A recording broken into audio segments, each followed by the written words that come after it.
Today we are going to start on proofs. Now a proof is basically just you being able to back up every step that you're taking. For the most part, what we'll do are two-column proofs, as you can see here. They're called two columns because they're in two columns, but there's also paragraph proofs, which we'll touch on later, not today. And then there are other types of proofs also, but the two column is the main one we will cover.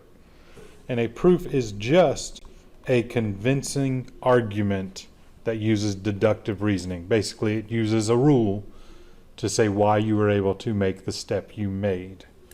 And you've done this in English class. You've backed up statements you wanted to make. You've done it in history class when you're discussing things. And you've done it in science. We just normally don't write it out as a two-column proof like we do in mathematics. Now, in order to justify our things, we use properties, postulates, theorems, and definitions. We already know a lot of these, we just don't give names to some of them. So as we work through these, I'm going to give names to some of the things that you've been doing for years. So let's go ahead and jump in. Let's look at the parts of the proof first. Now right here we have a given statement. Now the given statement is what you start with.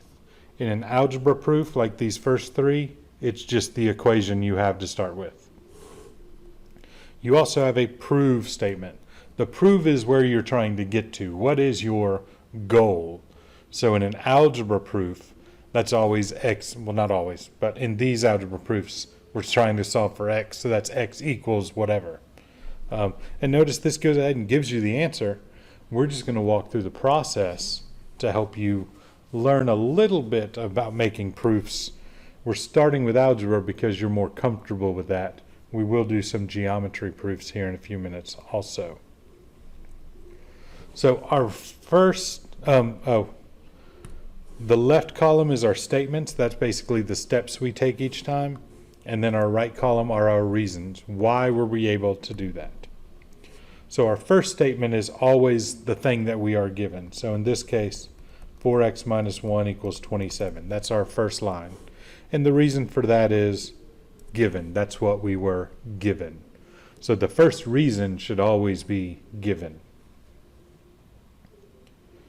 Now, if we were to try to solve this equation, the first thing that we would want to do is to add 1 to both sides. And we would write it out like that if we wanted to show our work. So we get 4x equals 28. Well, what did we do to both sides? We added 1, so that is appropriately named the addition property. And technically it's the addition property of equality because we have an equal sign. We're not going to stress over that part right now. So now we have 4x equals 28. How do we get x by itself? We would divide both sides by 4. That would give us x equals 7. Notice that's what we were trying to get to. What did we just do? What rule told us we could divide by 4? Well, that's the division property of equality. Now, I'm totally okay with you abbreviating these. So this could be add prop and div prop. When we get to one that's subtraction, there's a special way I need you to abbreviate subtraction. But abbreviating is definitely okay. So you just did your first proof. Okay? You took a step, you said why. You took a step, you said why. That's all proofs are. For our next one, okay, remember our first statement is always the thing we're given. And our reason for that is given. Now to get our next statement, there's actually two things you can do here. You could distribute out the -9, or you could divide both sides by -9. We're going to distribute. And so -9 times 2x is -18x. -9 times -3 is positive 27. And the rest of it stays the same. And the thing that says we can do that is the distributive property. And I'm just going to abbreviate it there. Now remember, our goal is to get x by itself. So we need to get rid of that plus 27. So we'll subtract 27 from both sides. That'll give us negative 18x equals 36. And this is where I told you we need to abbreviate it properly. We subtracted from both sides. So that's the subtraction property. Make sure you abbreviate that SUBTR. The reason for that is we also have substitution, which we'll see in the next problem. So we don't want to just say subprop, because I don't know if you mean substitution or subtraction. Then our last step to get x by itself, we divide both sides by negative 18. So x equals negative 2. Again, notice that that is what we were trying to get to. And we divided, so like in the last problem, division property of equality. And you'll see in these algebra proofs a lot of times the last one is divide, because that's usually the last thing we do to get x by itself. Not always, but usually. Now, number 3, longer equation, same process. First one is we write down what we are given. And our reason for that is that's what we're given. For the next one, we're going to distribute out our negative 7. But since we're distributing in this step, we can distribute in other places too.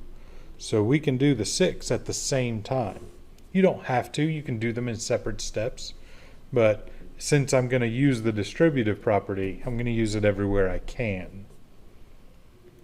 So this will be negative 7x minus 14 plus 4x equals 12x minus 24.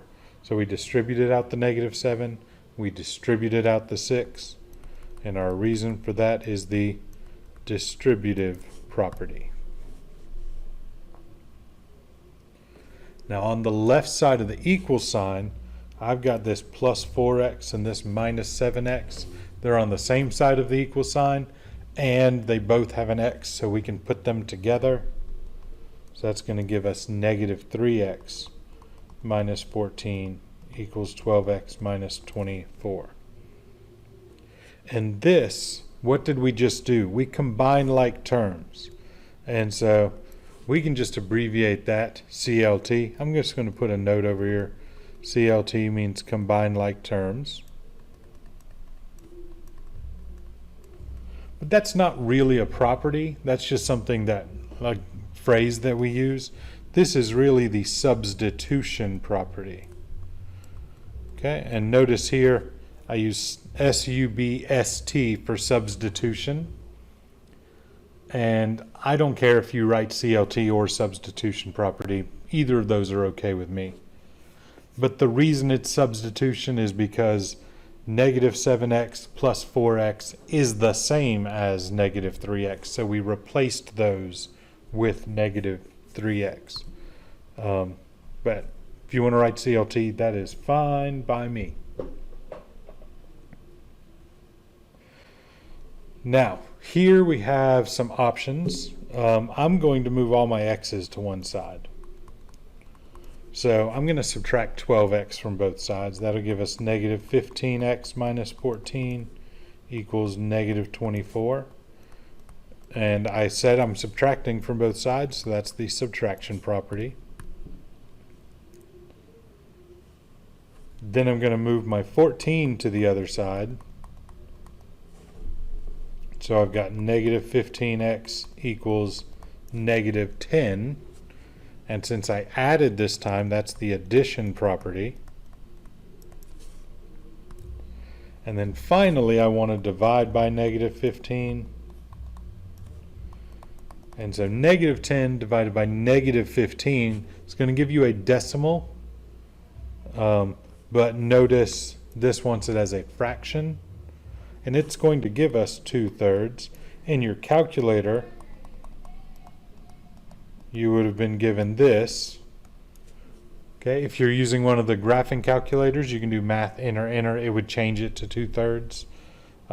This is one of those fractions that's just, or decimals, that's just good to remember. 0.6 repeated is 2/3. 0.3 repeated is 1/3.